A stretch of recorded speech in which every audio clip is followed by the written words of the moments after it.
New York City is one of the busiest, noisiest, but most popular cities in the world. 8 million people live in New York's 5 boroughs. The largest is Queens. Then there's Brooklyn, the Bronx, and Staten Island. The smallest borough is Manhattan.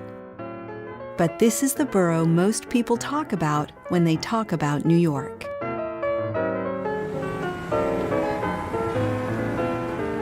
For people who love city life, New York is the perfect place to live.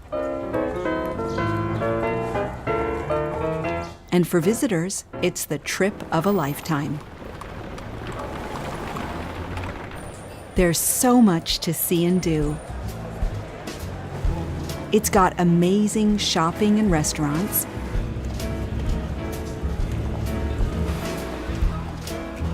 exciting theaters, and some of the most famous architecture in the world.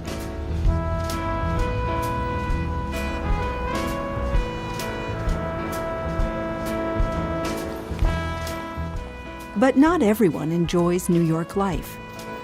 It's hard to wake up refreshed in a city that doesn't sleep.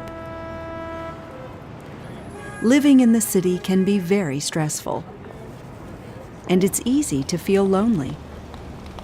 So where do New Yorkers go to get away from the crowds, traffic, and stress?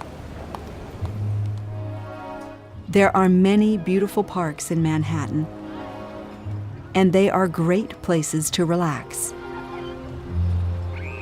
Some, like Washington Square Park, aren't very big, but they are very popular with local residents. People come here to chill out and have fun.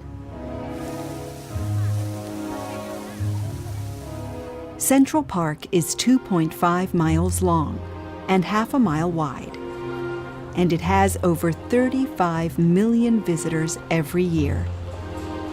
When you're in Central Park, you can forget that you are in the middle of a busy city.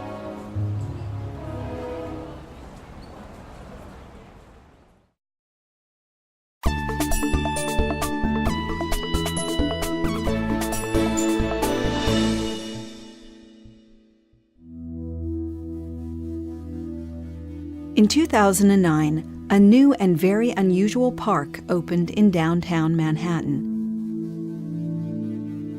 The new park, called the High Line, is now one of the city's most popular attractions, and it's easy to see why people love it.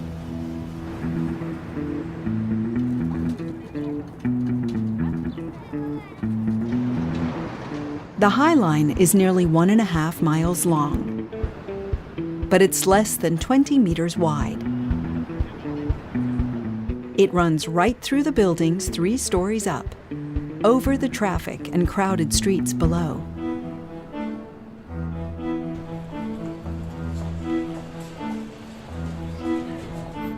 Before the High Line was a beautiful park, it was a train line. The High Line opened in 1934. Before that, from the 1850s until the early 1930s, trains traveled along the streets of Manhattan. The trains carried milk, meat, and goods. But with more cars on the roads, along with people and horses, it was very dangerous, and there were many accidents.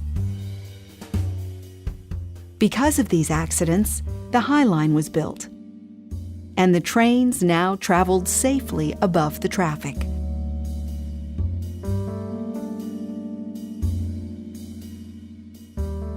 Trains used the High Line until 1980, when the train line closed.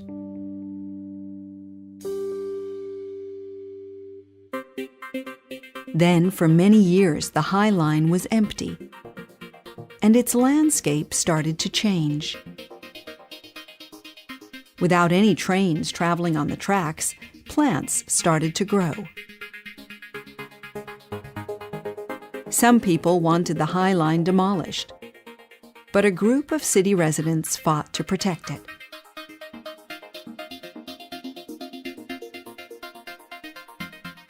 They dreamed of making the old train line into a park in the sky.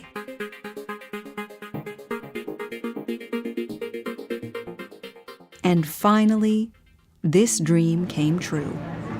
After years of work, the first section of the High Line Park opened on June 9, 2009. In 2011, the second section opened, and the park isn't quite finished.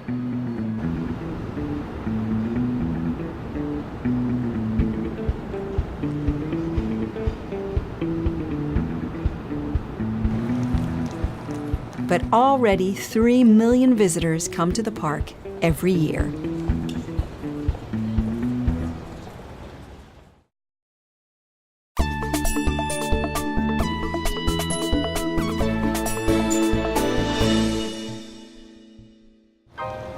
On a perfect hot and sunny day in July, the High Line is busy with visitors and staff.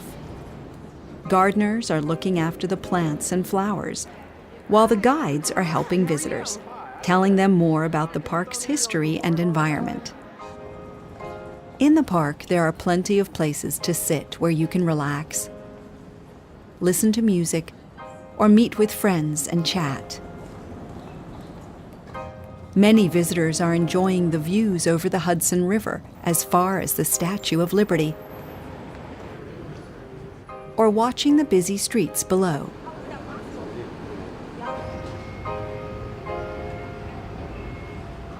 So what do today's visitors think of the High Line?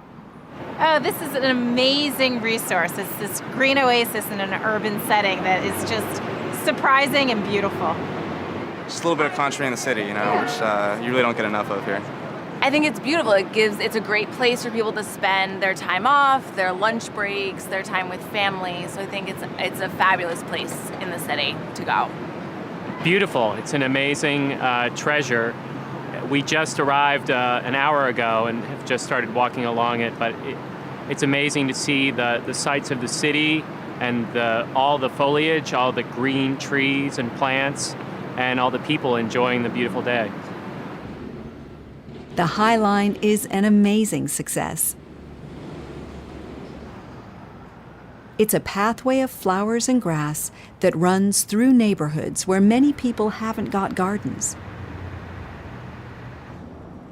For local residents, it's a place where they can chill out and escape the stress and noise of the crowded city.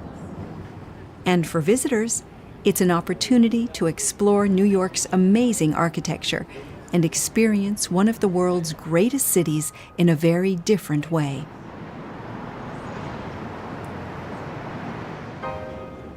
In New York City, the High Line makes a difference to people's lives. It makes people happy.